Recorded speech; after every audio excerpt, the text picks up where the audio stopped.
we'll take a more in-depth look at using object snaps within Rhino. The reason for using object snaps is it allows you much greater accuracy while you're drawing your lines or placing objects. And this is crucial because in order to have good surfaces, you really need to have good curves that create those surfaces. So the first thing we'll do is look at drawing a shape without object snaps and then drawing that same shape with object snaps and look at the difference. Under curve, I'm going to go up to my line tool and I'm going to select single line. And I'm just going to draw a triangle. So here's my first line. Click once to start it. Second click to end that line. And I'll hit the space bar to start the single line command again. And it looks like I'm drawing right by the end here. Click again. And this time I'll hit the enter key to apply the same command. So I'll hit enter and this will apply the single line command again. Again, I'm just going to kind of eyeball the ends of those lines. So that looks pretty good. So when I actually zoom with the magnifying glass, I'll click here on the zoom window icon and drag a box down here. You can see these lines aren't touching at all, they're actually overlapping. So this is going to give me all sorts of problems if I were to try and create a surface from these curves. Let me just zoom right back out. So I'll just delete these lines. And now I'm going to switch on my object snaps. So I click on O snap. And as you can see, by default, nothing is selected. So I'll just click on End snap. I'll go back up to the curve menu, select line, single line, and my command line is asking me to choose the start of the line.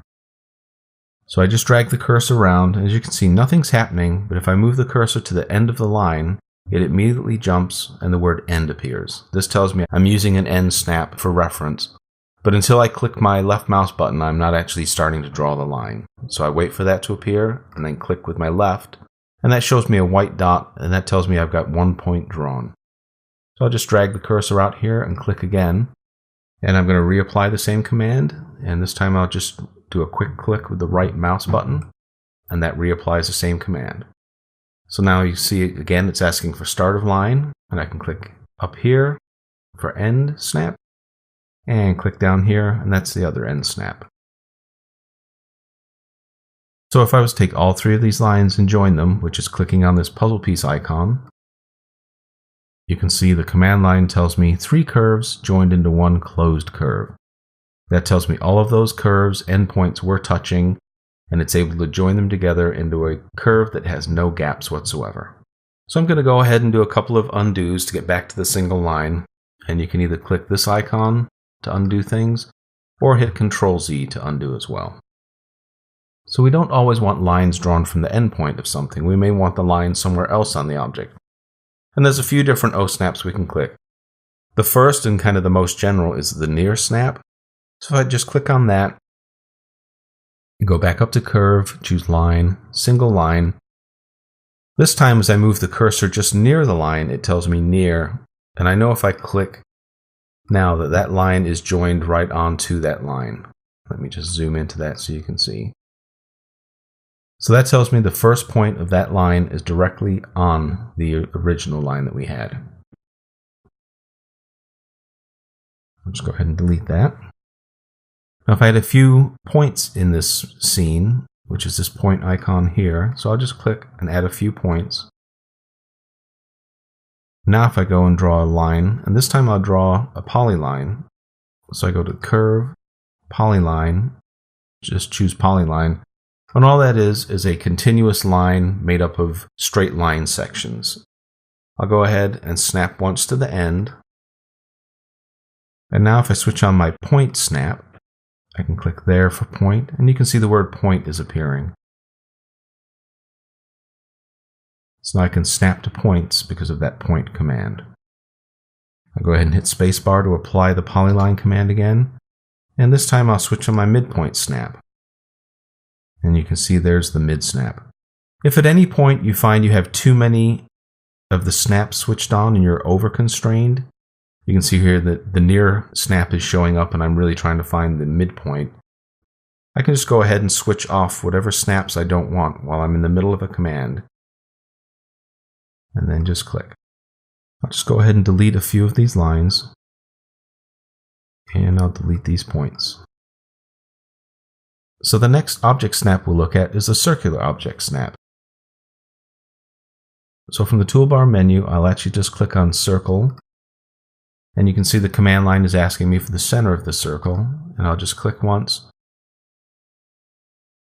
and I'll just drag it out so the circle overlaps this line just a little bit. And the same thing with the rectangle icon. I'll just click this, and I'm just going to draw a rectangle here. Now if I go back to my polyline tool, and this time I'm going to switch center on. The way to use the center command is not to try and go and find the center. You want to hover your cursor near the edge of the shape that you're using for reference. So you can see when I move the cursor to the edge of this circle, it now says center. I can click once. And even on a square, I can use the center snap just by floating the cursor near the edge of that square or rectangle.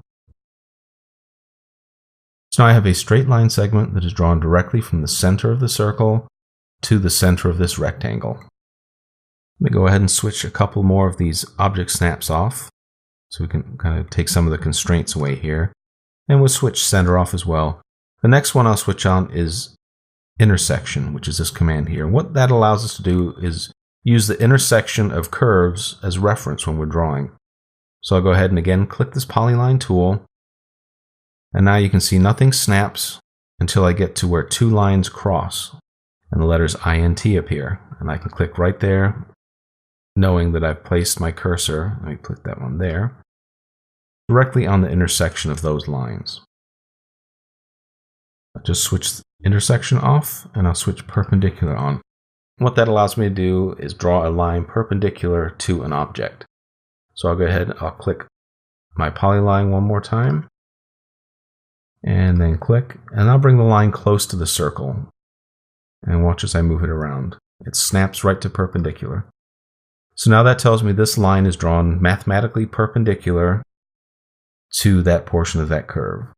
And I can do that with a straight line as well. So if I click one time here, you can see it snaps right to there. And again, even on this curve here, I can do that. So switch perpendicular off. This time I'll switch tangent on. And that allows me to draw a line from somewhere out in space to the tangency point of a circle. And so I bring this around, you see, allows me to draw it directly to the mathematical tangency based on this angle. And let me apply that command again and draw another straight line. And I have the tangency snap on. And there's the tangency for where that line originates. I'll just clean up a few of these lines. I'll just go ahead and delete them. And now I'll switch on my quad snap. The quad snap will snap directly to the four kind of corners of a circle.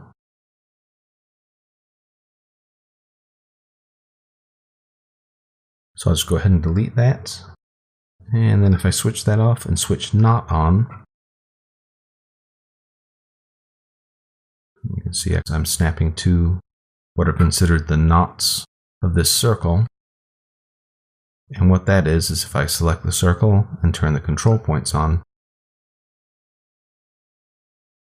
you can see those are points or knots that are on the actual curve itself that make up this circular shape. I'll hit escape twice to switch the control points off. Delete that shape. And using my control point curve, I'm just going to draw another quick shape in here. We've looked a lot at these object snaps that are down at the bottom, and these are called the persistent object snaps. But if we go up to Tools, Object Snap, you can see all the persistent ones listed here. And then under this line, these are the one-time snaps. And these are snaps that you click on during the middle of a command. They work for that command only, or while you're in that command, and then they're not switched on anymore. And these can be also found under this menu here. Let me just drag this toolbar off. And this first two rows of snaps are all of these ones we just looked at down here. Starting with this row here, these are the one-time snaps. So the from snap lets me give a point on a line or a surface that I want to use as the base and then I give a distance, and that's how far from that point the line will draw. So if I come over to the line command, start of a polyline, and then I click from, you can see the command line is asking for a base point. So I'll switch my midpoint snap on, and I'll do a mid snap. So that's the midpoint of that, and that's where the base point is going to be. But now if I type a 5 and hit enter, and as I move my cursor around, you can see it sort of circles that mid area. So now my line will start somewhere 5 millimeters from that base point. The next command, or the next snap, is perpendicular from. In any of these one-time snaps, you can't actually click on them and start working.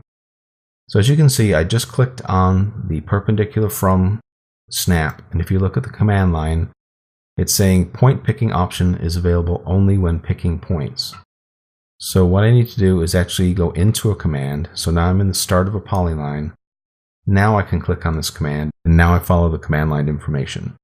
So it's saying select curve for perpendicular tracking. So I'll pick this curve here, and as soon as I do that, I get this white line. It's part of my smart tracking visual language here. And as you see, as I move the cursor around, it's always adjusting its angle so that it's considered perpendicular from any point that I draw. So now anyone I draw out here I know is perpendicular to back there. And if I switch on that perpendicular snap, I can come back and snap right to it, and it's perpendicular. There's quite a few more different object snaps that are on there, and I urge you to take a little bit of time to really kind of go through them and get to know each one, because they really will save you a lot of time and really help increase the accuracy of all of your drawings. This concludes our look at the object snap constraints.